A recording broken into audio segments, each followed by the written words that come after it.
Hello everybody, welcome back to the chemistry class. Today we are going to start a new chapter, or we can say a new unit for JEE mains and advanced syllabus, and the name of the chapter is D and F block elements. Okay, this chapter is very important for the JEE syllabus because this chapter belongs to the first section of chemistry, that is inorganic chemistry. Okay, now this chapter is going to be a factual chapter because every concept is you have to learn from your side, you have to understand that topic or concept, and after that you can solve all type of questions from your practice papers and previous year questions papers. Okay, so without wasting any time, let's start. So as you can see here, we'll complete this chapter in this entire lecture. This is the full lecture of this unit, and we'll follow the summarized way, or we can say a flow chart of this unit, which is in the summarized way, in a very short way, but it's a complete chapter in a single flow chart. Okay, so I'll show it to you. Let me zoom out for you. Yeah, so as you can see here, so we have a flow chart of D and F block. It's a very interesting flow chart. As you can see here, everything is given. Not everything, we can say most of the things are given in this flow chart, and as you can see here, many things we can see here, that is uses, lengthenite contraction, actinide contraction, F block, inner transition elements, oxides and oxoions of metals. uh, F block is further classified into actinoids and lanthanoids. Okay, and we have the chemical properties of lanthanoids. Okay, so this chapter will be our factual chapter. So let's start with one by one subtopics. So let me zoom in for the explanation. Okay, so we are starting with the this chapter with a proper or simple introduction. What do you mean by D or F block elements? Now, first of all, a scientist, his name was Henry Moseley. I hope you heard this name. Henry Moseley firstly designed a proper designed the periodic table, and he arranged all the elements according to the increasing atomic number, right? And he placed all the elements in different blocks, that is S block, P block, D block and F block. Okay, so in this lecture we'll focus on the D block and F block only. But what is the meaning of D and F block? Why elements are situated in D and F block only? Okay, why D and F block are not situated in S block or P block? Right. This is the very first question students asked from me in the classes, regular classes, live classes. So the answer is very simple, and you have to keep the definition very simple, or you can make the definition from your own. Right. The meaning is, suppose an element accepts electron. Every element accepts electron and donate electrons as well for the stability, right? If any atom or element accepting the electron from the surrounding, then that electron will go in different subshells, right? S subshell, P subshell, D subshell or F subshell. So we can say that if any atom or element is accepting electron from the surrounding, but that incoming electron, if entering in the D subshell only, then that element will be situated in the D block only. For example, scandium, titanium, vanadium, zinc, copper, chromium, etc. Right? So we can write a simple definition here. We can write it as, for D block,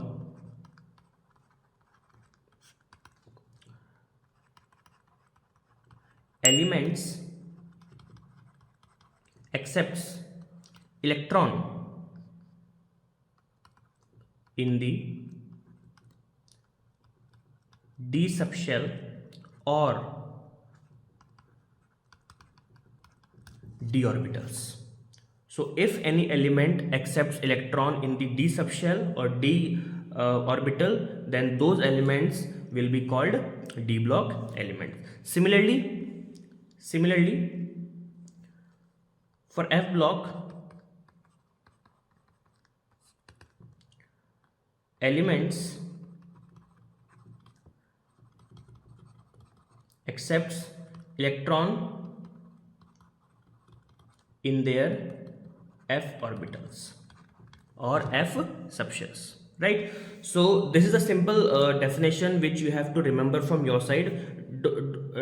Don't do cramming, okay? Don't do cramming, because things are very simple in chemistry, but you have to understand in a very simple way, right? Then you can easily understand the chemistry, the whole chemistry, without any cramming or rote learning methodologies, right? So if any element accepts electron in this d orbital, then it will be from d block. And if element accepts electron from the surrounding in their f subshell, then those elements will be placed in f block. Okay, so this is a simple definition of d and f block elements. Now, first of all, two or more things we have to learn from our side. That is, in periodic table, d block starts from third period. Sorry, not third period, third group, and completes to the 12th group. Okay, so this is all about the group. And d block starts from fourth period. Okay, so d block element starts from fourth period and third group to the 12th group. So let's see some properties here. After introduction, we have to look on the d block transition elements group 3 to 12, right? Now listen, one more thing here. What is the meaning of transition elements, right? So listen carefully.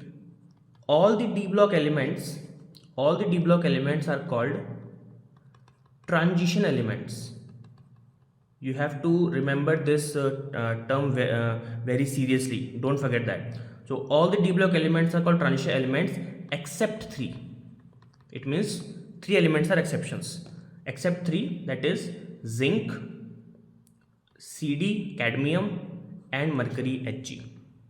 Okay, now first question you might be asked from me.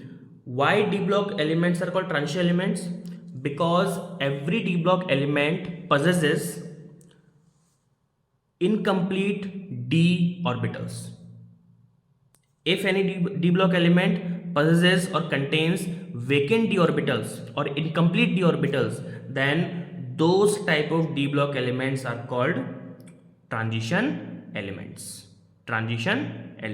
Okay, why zinc, cadmium, and mercury are not transition elements? Because all of them contains complete d block elements, complete d orbitals, rather say complete d orbitals. So if any element contains complete d orbitals, then they will not be placed in transition series or transition elements.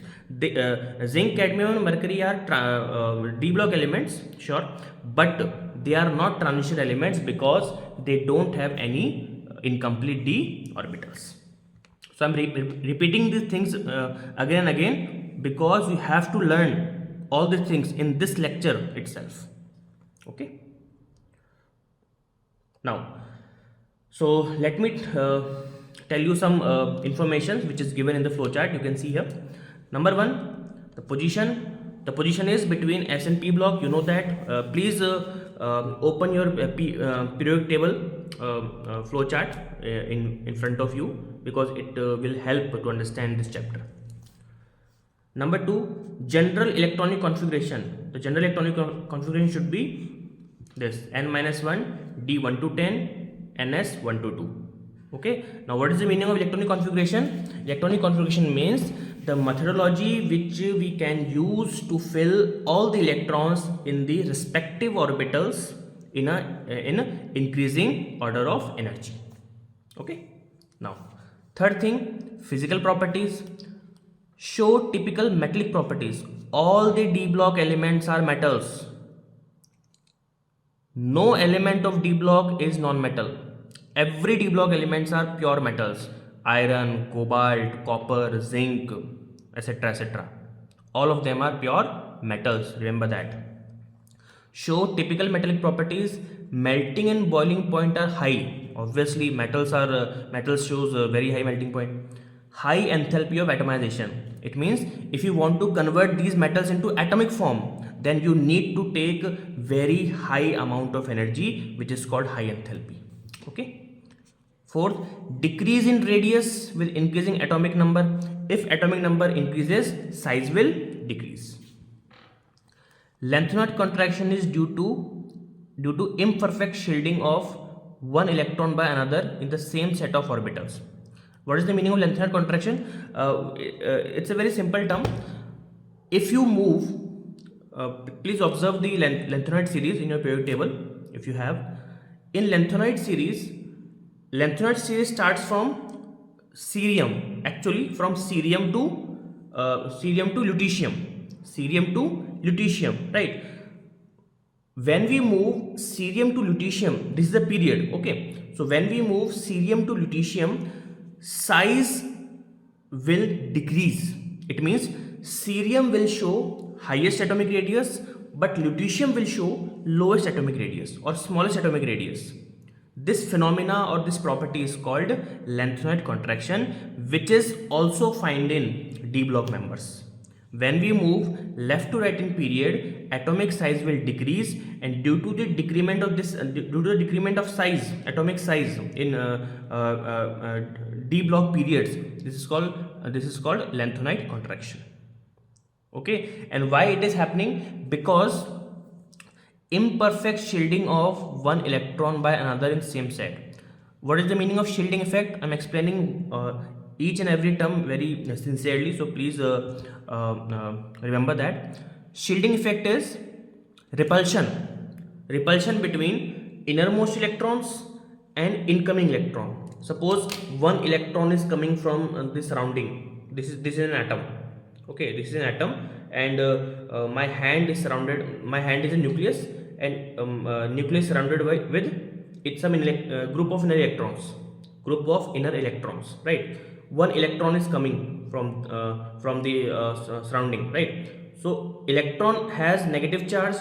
The group of electrons also has negative charge. So negative will show repulsion. So this kind of repulsion is called shielding effect. So due to the metallic nature, d block elements shows very weak shielding effect. They will not show the strong shielding effect. That's why their atomic radius decreases.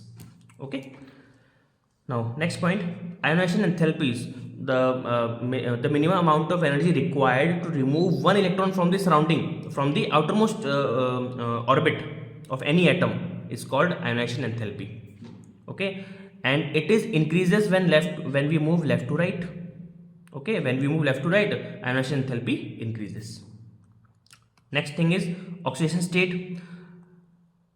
This is a very important point which you have to remember from your side. All the d block elements, d block we can say, shows variable oxidation state.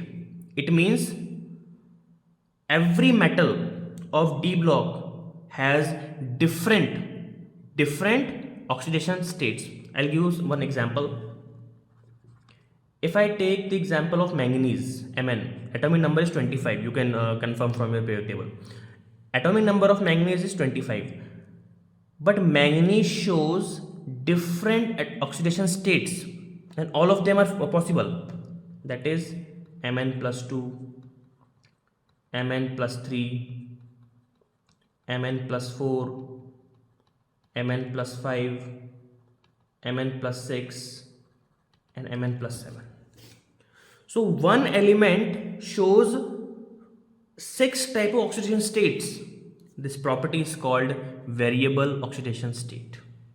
Okay, and this is the key feature of all the D block members, right? So oxidation state variable, higher oxidation number stable. Next, trends. Trends in M plus 2M.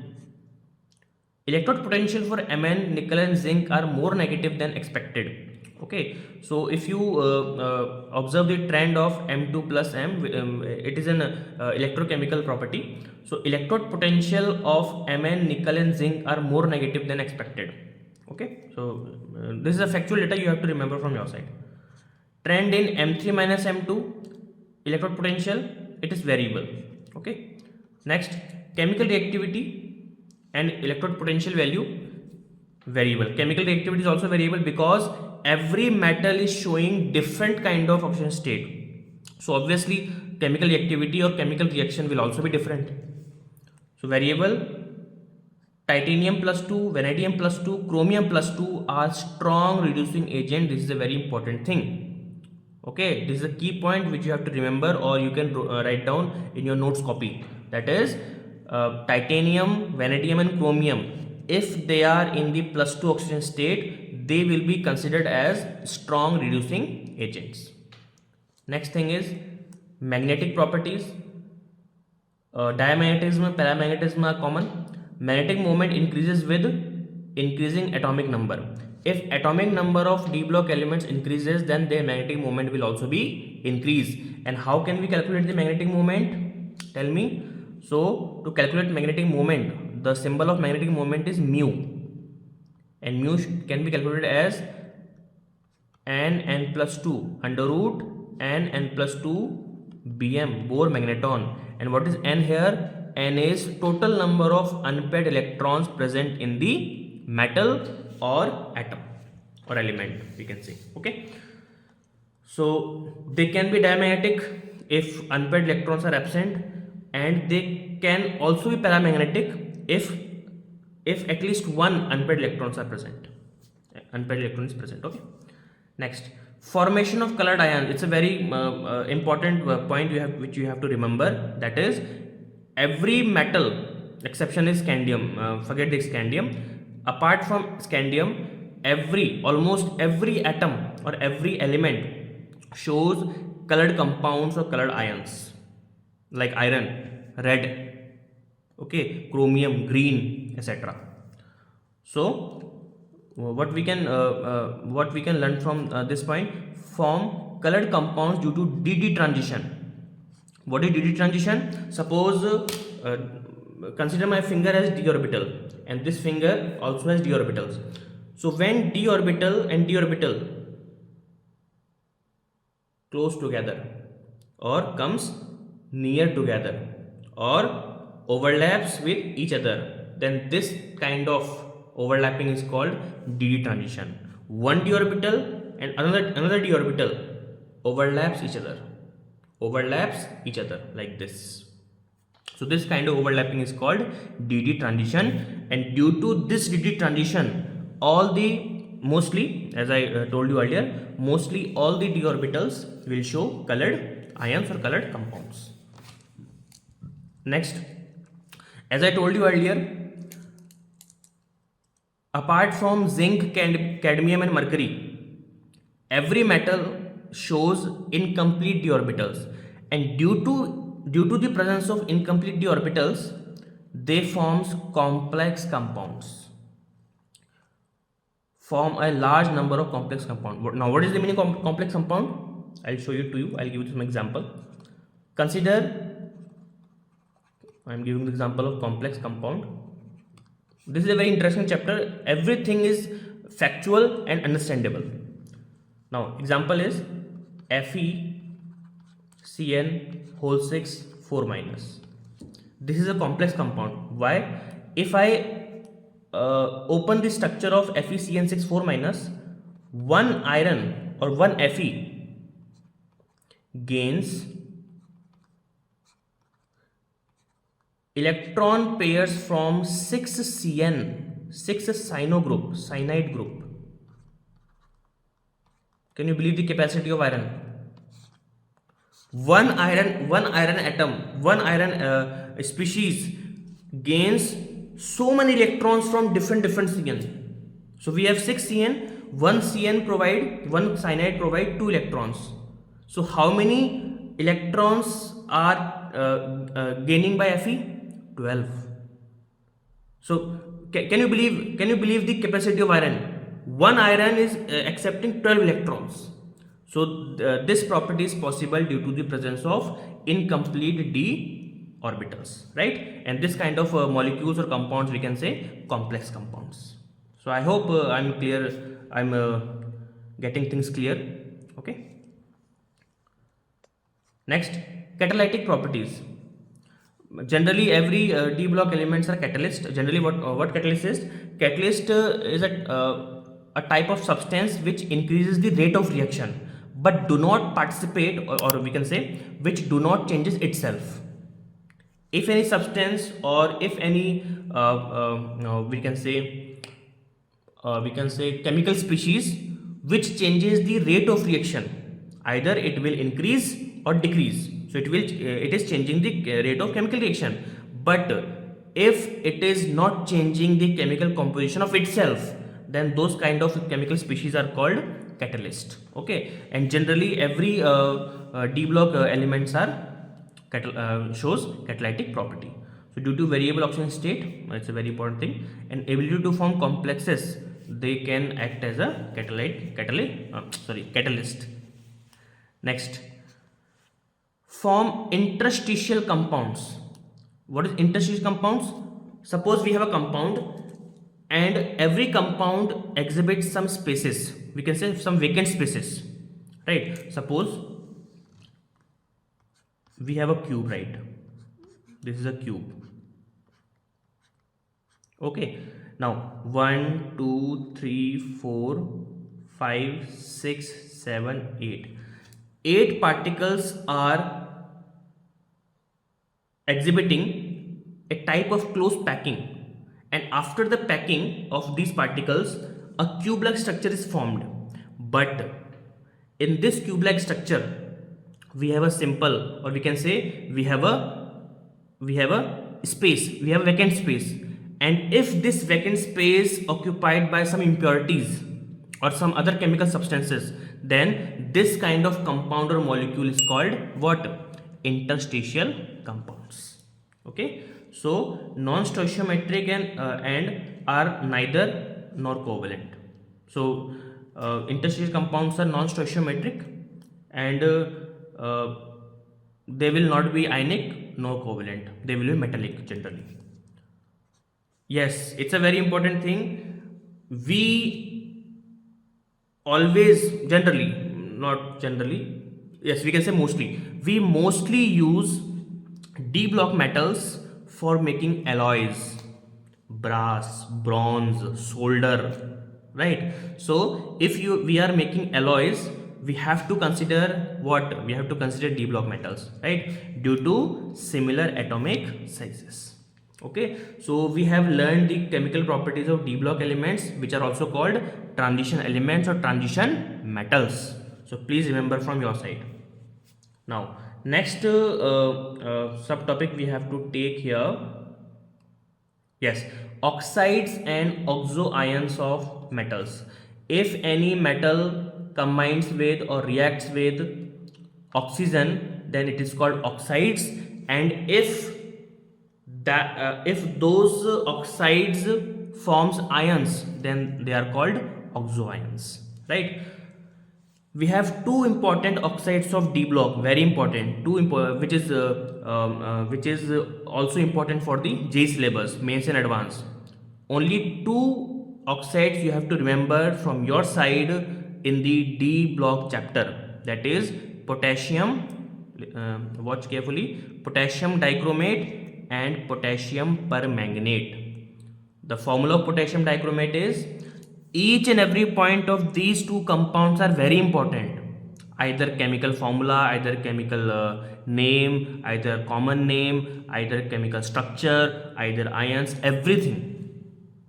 Okay, so please read NCERT also. Each and every point is of NCERT is also very important, right? So the first compound is potassium dichromate. The formula is K2Cr2O7, as you can see on the screen. And how can we prepare it? We can prepare it from FeCr2O4. FeCr2O4, which is also called chromite ore. Remember the name of this compound, that is, this is an ore, chromite ore. This is a chromite ore, right? So when we react the chromite ore with potassium carbonate in the presence of air, Na2Cr O4 will be obtained, which is called sodium chromite. Okay, along with Fe2O3 and 8CO2. You have to remember this reaction. We don't have any other options for this. Okay, after that you have to react Na2Cr O4 with acid, which will gives us the H plus ions, and now we can obtain sodium dichromate. That chromate chromate will convert itself into sodium dichromate along with sodium ions and water, and this sodium dichromate will convert it into potassium dichromate with the reaction of potassium chloride salt in the aqueous form. Okay, so we can obtain potassium dichromate. So this is the preparation methodology which you have to remember from your side. Properties: potassium dichromate when dissolved in water. If I dissolve this in water, I will be getting 2K plus and Cr2O7 2 minus. This ion is very important, very reactive, and most of the reactions are produced by Cr2O7 2 minus. Okay, so in the properties, when Cr2O7 2 minus reacts with acid, it gains electron and convert itself into Cr3 plus ion. Okay, along with water. Okay, it also oxidizes iodide to iodine. What is iodide? Iodide is I minus and iodine is I2. Okay, and why it is oxidizing iodide to iodine? Because K2Cr2O7 is a strong oxidizing agent. Okay, so due to its oxidizing property, it is oxidizing I minus to I2.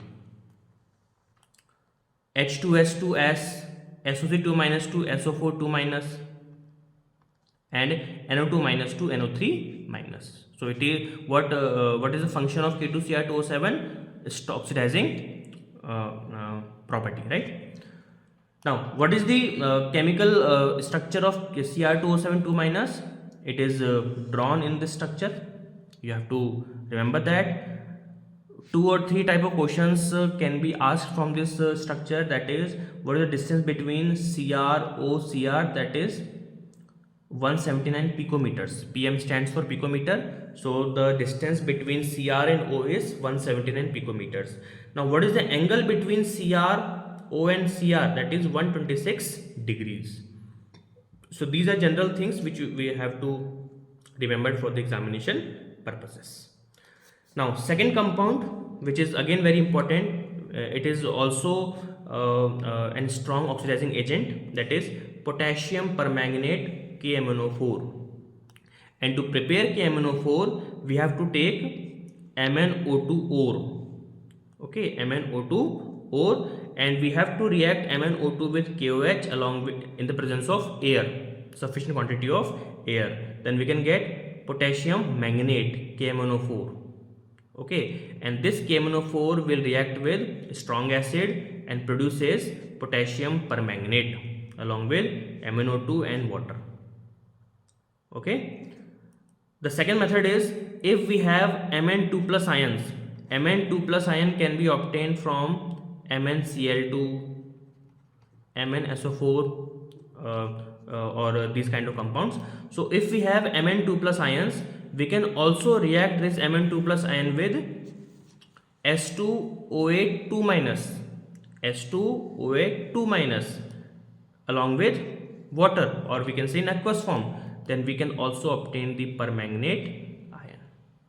Okay, so these are some methods, preparation methods, which we have to use for making the potassium permanganate. All the reactions are given in the NCERT book. You can also refer from there. Properties.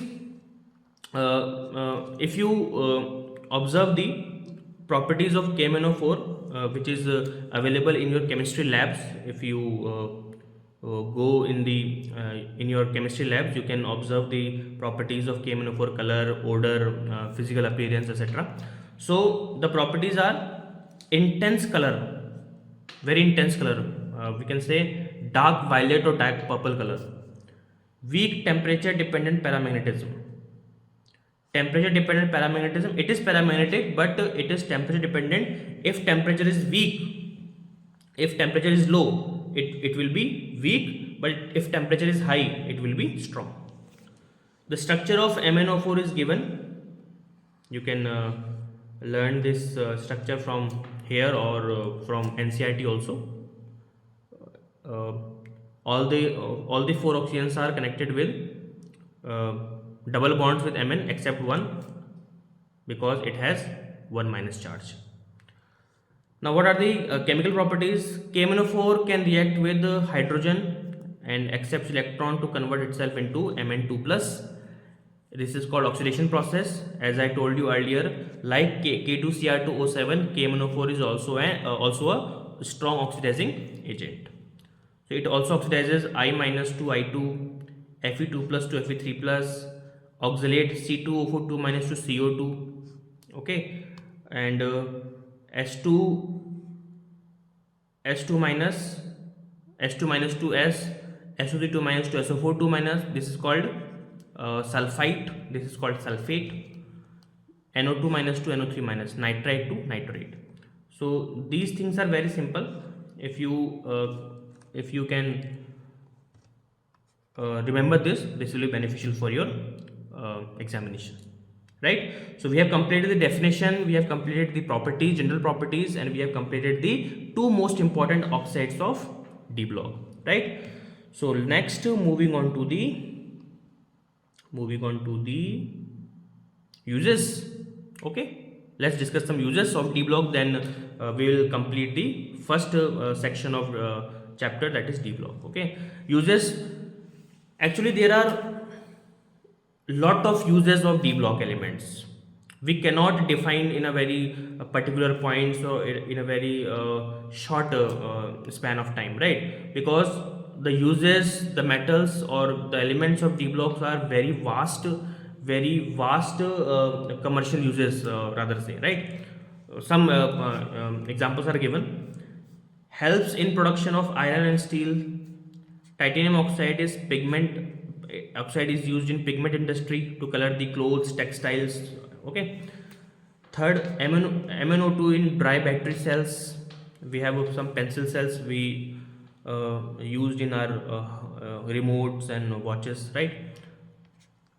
Catalyst, we have discussed this. Nickel complexes useful in the polymerization of alkynes and other organic compounds such as benzene. Polymerization is doubling, or we can say tripling the original compound. Suppose we have carbon. So with the help of polymerization, I am increasing the number of carbon with the help of bonds with itself. This is called polymerization. AGBr in photographic industry. Okay, so if you have hobbies of photography, then previously we were using some films, photographic films. Those films were made by AGBr, silver bromide. Silver is a part of D block. Okay, and 1, 2 or 3 examples. Iron, iron is present in our blood to carry the oxygen, right? In all over the body, in all over the cells. So iron is also belongs to the D block. So there are very vast uses of D block elements, which we cannot summarize it in a very short paragraph or points. Okay, So D block, we have completed D block. Now we are starting the F block. As I told you earlier, if any incoming electron enters in D orbitals or D subshell, then it will be called D block element. Now not D block, F block elements. Okay, if any electron coming from the surrounding and enters in the F orbitals or F subshells, then those kind of elements are called F block elements. Okay, F block elements are classified into two categories: lanthanoids and actinoids. Lanthanoid series starts from element lanthanum. That's why the whole series is called lanthanoids. And actinoid series starts from the element actinium. That's why the whole series is called actinoids. Okay, so these are some basic things which you have to remember from your side. Now some general properties which we have to learn from the to understand the chapter. Now, as I told you earlier, F block divided into lanthanoids and actinoids. One more thing I have forgotten that F block elements are also called inner transition elements.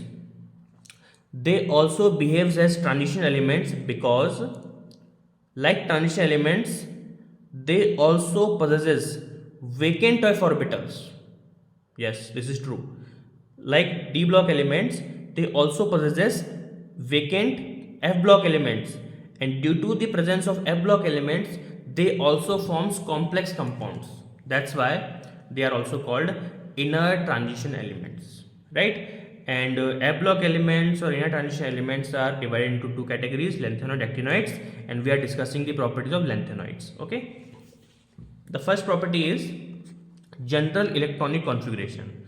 So the general electronic configuration of lanthanoids can be represented like this: 4f 1 to 14, 5d 0 to 1, 6s 2.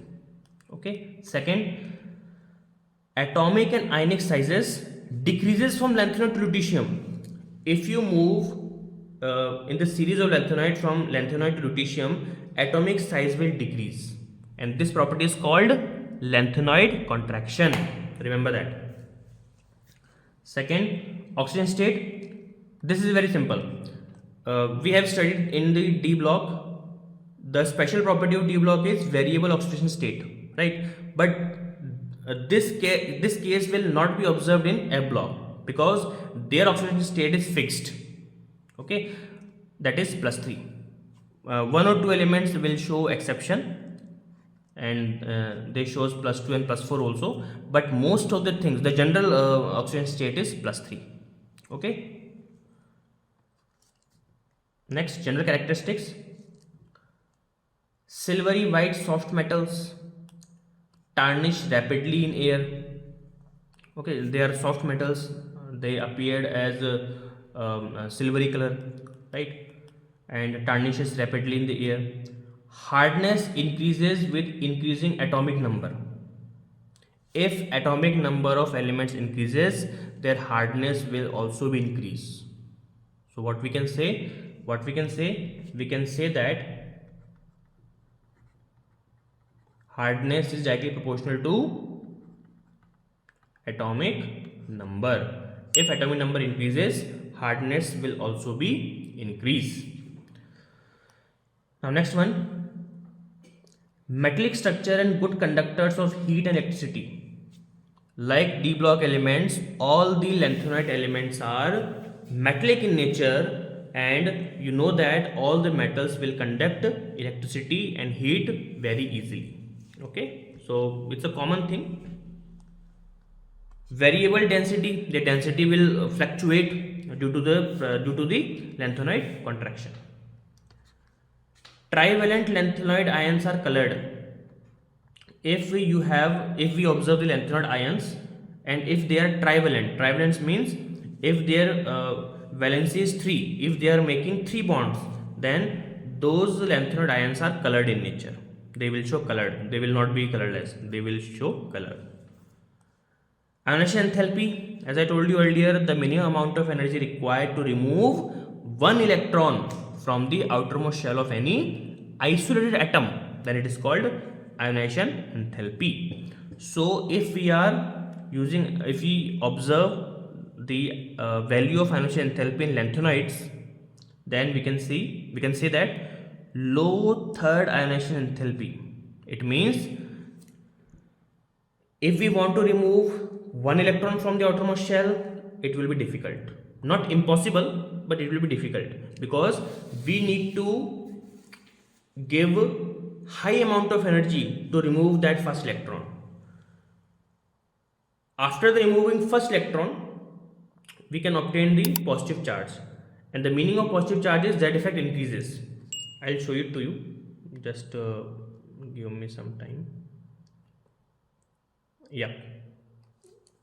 For example, lanthanide elements are shown by the symbol Ln, L and N.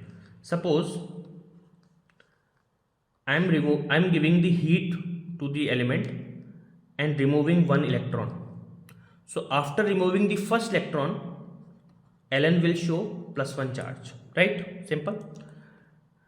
Because I have removed one electron, the first electron from the Ln, from the lanthanide element, then it will be called first ionization enthalpy.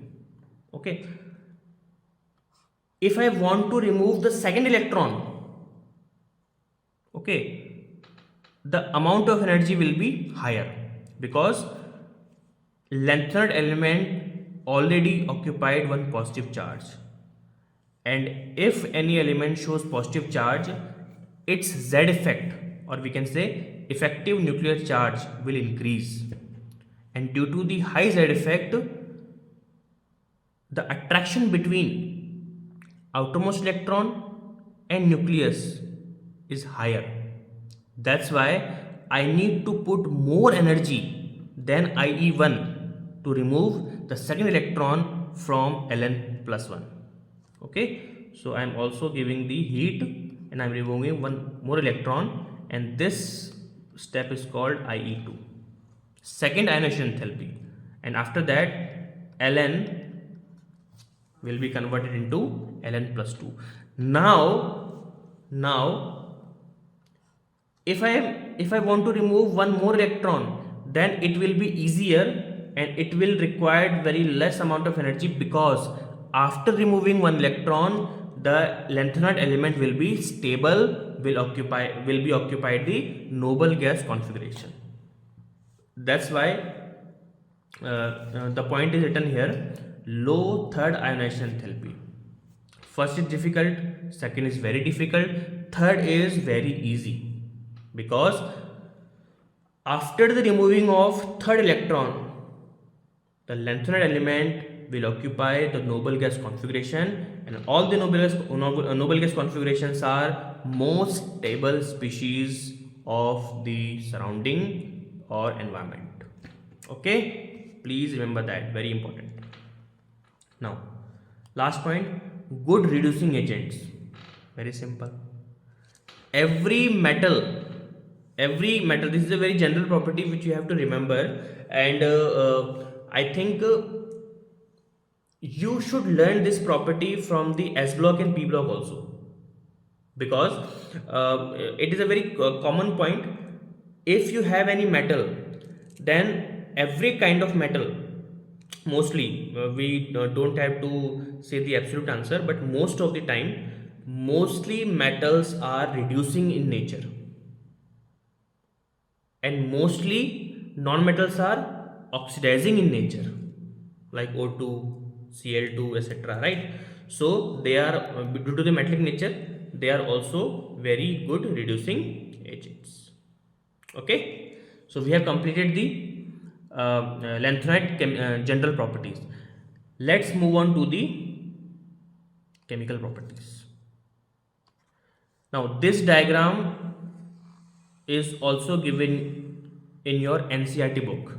You can pause the video and confirm from your side. So this is a very important diagram which you have to remember, and you can solve all type of questions from the chemical properties of lanthanide if you are remembering this diagram, right? So this diagram is indicating lanthanide can react with whom or which kind of chemical substances, right? So lanthanoid can react with acid, and you know that if any metal reacts with acid, they will produce hydrogen gas because acid contains H plus. Okay. Second, lanthanides are also reactive towards the halogens like fluorine, chlorine, bromine, iodine. Okay. So if lanthanoids are reacting with halogens, they will form lanthanoid trihalides. Okay. For example, now this is the first reaction, so I'm writing here the first reaction. Give me some time. Yeah, so if we have a lanthanide, we are taking, listen, we are taking the example of lanthanum itself, La. If La is reacting with acid, that is HCl, then it will be produce LaCl3 along with hydrogen gas. So we can say lanthanum or lanthanoids reacting with strong acids, and it is producing hydrogen gas. Similarly, if we are taking lanthanum and reacting with halogens, suppose we are reacting with chlorine gas, so it will be form LaCl3. LaCl3. Okay. Now this was the second reaction. Third reaction is with water. So if lanthanum reacts with H2O, water, it will be give you hydroxide. Remember that whenever metals react with water or any aqueous solution, they will generally form hydroxides. So we can obtain LaOH whole thrice along with hydrogen gas. And due to the formation of this hydroxide, we can say that the basic property of this hydroxide is alkaline. Okay, just a minute. Yeah, alkaline nature. Okay. Fourth reaction with graphite or carbon. So whenever lanthanum reacts with carbon, or we can say charcoal, carbon can also be used in the form of graphite, carbon, coal or charcoal. Okay, but mostly the active forms of carbon are charcoal and graphite. So we can react the lanthanum with graphite or with charcoal. So if it is reacting with carbon, it will be give you LaC2. Just a minute. LaC2, which is called lanthanum carbide. The name of this compound is lanthanum. Please note down, lanthanum carbide. Okay, lanthanum carbide. Similarly, next reaction, nitrogen. If lanthanum is reacting with nitrogen gas, so if it is reacting with nitrogen gas, it will give you lanthanum nitride. The name is very important, lanthanum nitride. I am writing each and every reaction for you because you have to remember this in this lecture only. Okay, so this should be your one shot video. Okay. Now, so we have completed third, fourth and fifth reaction. Sixth reaction is heated with sulfur. So you know the sulfur. Sulfur is a yellow colored substance, we can say. So whenever lanthanum reacts with sulfur, it will give you La2S3, lanthanum sulfide. Please note down this name, lanthanum sulfide. It is highly used in textile industries, so you can remember this formula. And the last reaction, but not the least, that is burns with oxygen. So if lanthanum reacts with oxygen gas, it will give you La2O3. This is called lanthanum oxide. Okay, so these 7 reactions are important because all the reactions are given in the NCERT. and we have followed this diagram, and if you recall this diagram again and again, you can easily answer the all type of questions related to chemical properties of lanthanides. Okay, so I hope it is clear to you. Now next one is actinoids. Let us discuss the properties of actinoids. We have very limited data for actinoids, so don't worry about it. Whatever the data is given in your NCERT book or in this flowchart is sufficient. Okay, so don't be confused or don't be tense. We have very limited data because actinoids is not completely defined yet. Okay, so general electronic configuration of actinoid is Rn. Rn stands for radon. So Rn 5F 1214 60 022 and 7s2. You have to remember that, no options for you. Second, ionic size gradually decreases like lanthanoids. Whenever we move from left to right in actinoid series, atomic size or ionic size will decrease. Third, oxidation state. Similarly, like lanthanoids, the oxidation state is +3. It is fixed. Similarly, for the actinoids, the oxidation state of actinoids are +3. But some exceptions are there. Some of them will show +4, +5, +6 and +7. But general or common oxidation state is +3. Remember that. Next, general characteristics. Silver, not pure silver, silvery in appearance. Second, display variety of structures. Highly reactive metal, obviously highly reactive because it has large size than other periodic table elements. Okay. Irregularities in metallic radii greater than lanthanoids. Obviously, actinoids comes after the lanthanoids, so obviously the size of actinoids will be higher than lanthanoids. That's why they are generally more reactive than lanthanoids. Due to the metallic nature, they will show magnetic properties, and magnetic properties are more complex than lanthanoids. Okay, so this is all about the actinoids. The last thing is lanthanoid contraction is progressive decrease in atomic and ionic radii from La3+ to Lu3+. We have discussed this. What do you mean by lanthanoid contraction? So whenever we move from where? From left to right. Left to right in period.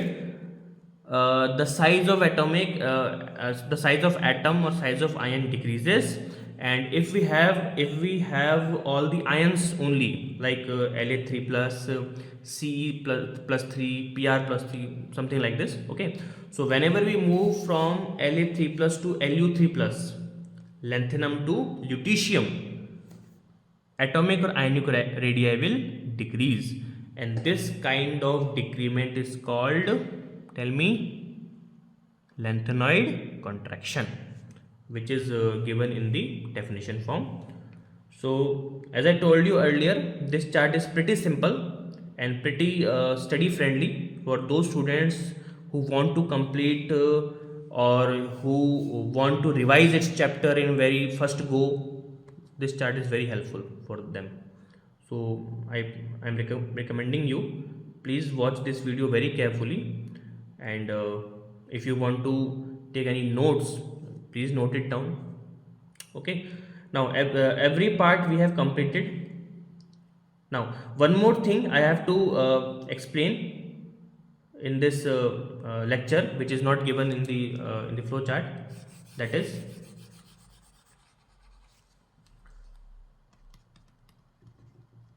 finding oxidation number of, I'm writing completely, oxidation number of D block compound. Okay, so this is a very simple question, and you can observe some questions from this topic in your previous year question paper. That's why I'm practicing some questions here for you, right? We have discussed two important oxides of D block. Number one, K2Cr2O7, and number two, KMnO4. Right. The question is, what is the oxidation number of central atom? Now, I'm changing my pen.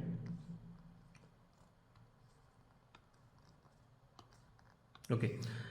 If we observe this compound, the central atom is no doubt chromium, Cr. Okay. So, if we don't know the oxidation state of central atom, then we have to consider it as X. Yes, okay. But if oxidation number of central atom is unknown, the rest of the atoms will be known. It is compulsory, or we can say it is mandatory, right? Suppose for potassium, we know its oxidation number is fixed, that is 1 plus 1 rather say, okay, and the oxidation number of oxygen is also fixed, that is -2. So I'm repeating myself, if D block compound is given to you and the question is asking about the oxidation exact, or we can say accurate oxidation number of central atom, then we have to consider it as X because it is an unknown value, but rest of the elements must have their fixed oxidation number, like potassium and oxygen. Okay, so how can we calculate the oxidation number of Cr? It's very simple mathematics. How many potassiums we have? 2. So 2 into +1, because oxidation number of potassium is +1, plus oxidation number of Cr is, we don't know, so X. And how many Cr we have? 2. So 2 into X, plus how many oxygen we have? 7. And what is the oxidation state of oxidation number of oxygen? That is -2. Do we have any charge on K2Cr2O7? Nothing, so 0. Simple calculation. 2 plus 2x minus 14 is equals to 0. 2 plus 2x is equals to 14. 2x is equals to 14 minus 2. 2x is equals to 12. X should be equal to 12 divided by 2, that is plus 6. So answer should be 6. Easy or not? It is easy. Okay. Now pause the video and find out the oxidation number of Mn quickly. I hope you have calculated the oxidation number of Mn. Let me discuss and please tell your answer with me. Okay. Now Mn is unknown, so X. Potassium is 1, so 1 into +1. Oxygen is 4, so 4 into -2. Do we have any charge on KMnO4?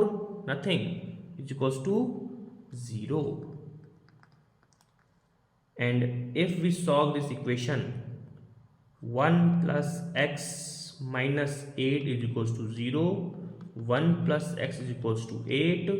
X is equals to 8 minus 1 is equals to 7 plus 7. So I hope the answer is matched with me. Your answer is matched with me. Yes or no? I hope it is. The answer is yes. Okay. So this is the method which we can use to calculate the oxidation state of any unknown value of the given D block compound. Okay. So this lecture is completed. We have completed all the major and minor things of this lecture, of this flow chart, and I hope this will be helpful for your JEE preparation. Okay, so thank you so much everybody. I hope I'm explaining each and every points in very crisp manner, very clear manner. So I hope it is beneficial for your examinations. Okay, thank you so much. Have a good day. Bye bye.